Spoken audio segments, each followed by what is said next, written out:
she sat down to rest in the shade of a little wood which lay on one side of a green meadow. She was carefully holding the box upon her lap when she suddenly felt the greatest desire to open it. "What could possibly happen if I did?"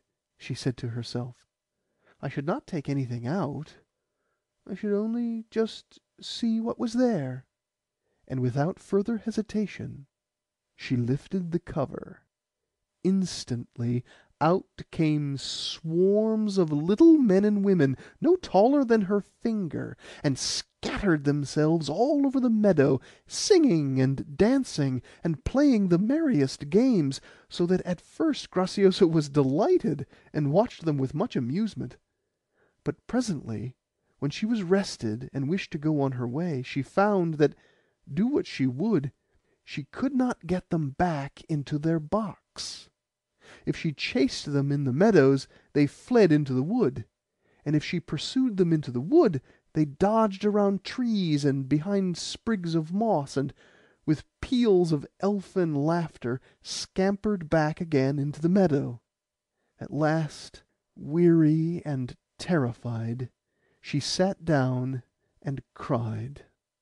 "It is my own fault," she said sadly. "Percinet, if you can still care for such an imprudent princess, please come and help me once more." Immediately Percinet stood before her. "Ah, princess," he said, "but for the wicked queen, I fear you would never think of me at all." "Indeed I should," said Graciosa. "I am not so ungrateful as you think.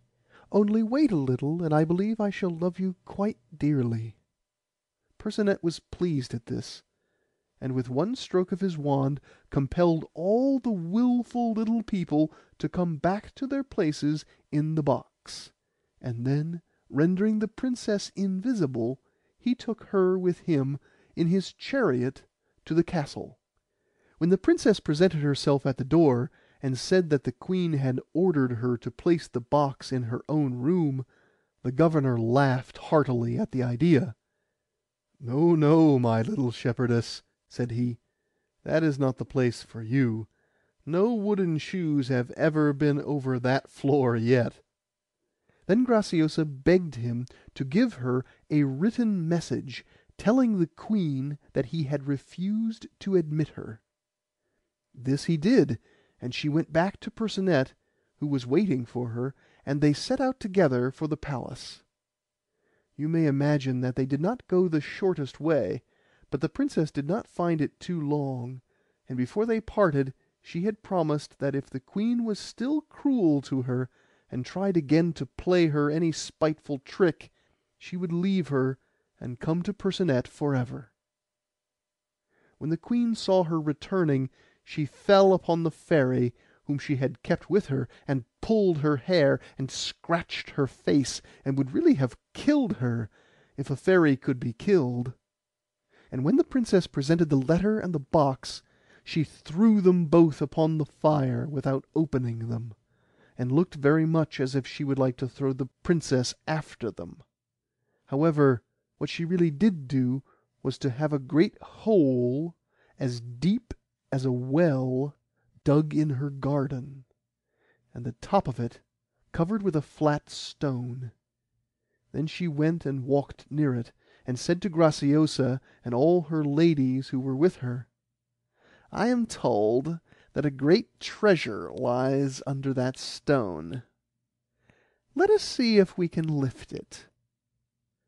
So they all began to push and pull at it, and Graciosa among the others, which was just what the queen wanted; for as soon as the stone was lifted high enough, she gave the princess a push, which sent her down to the bottom of the well, and then the stone was let fall again, and there she was a prisoner. Graciosa felt that now indeed she was hopelessly lost. Surely not even Percinet could find her in the heart of the earth.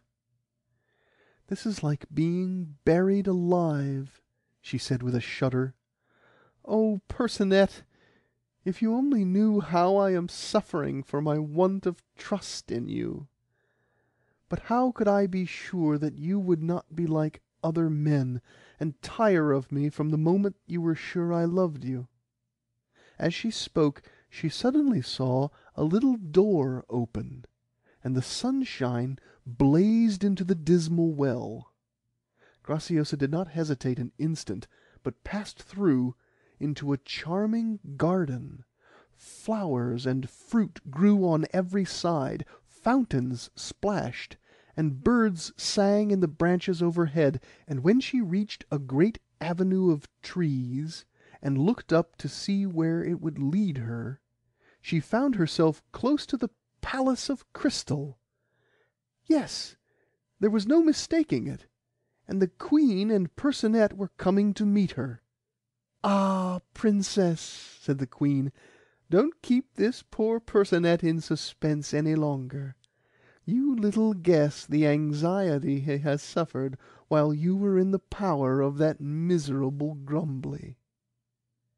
The Princess kissed her gratefully, and promised to do as she wished in everything, and holding out her hand to Percinet with a smile, she said, "Do you remember telling me that I should not see your palace again until I had been buried? I wonder if you guessed that, when that happened, I should tell you that I love you with all my heart, and will marry you whenever you like." Prince Percinet joyfully took the hand that was given him, and, for fear the princess should change her mind, the wedding was held at once, with the greatest splendour, and Graciosa and Percinet lived happily ever after. End of Graciosa and Percinet.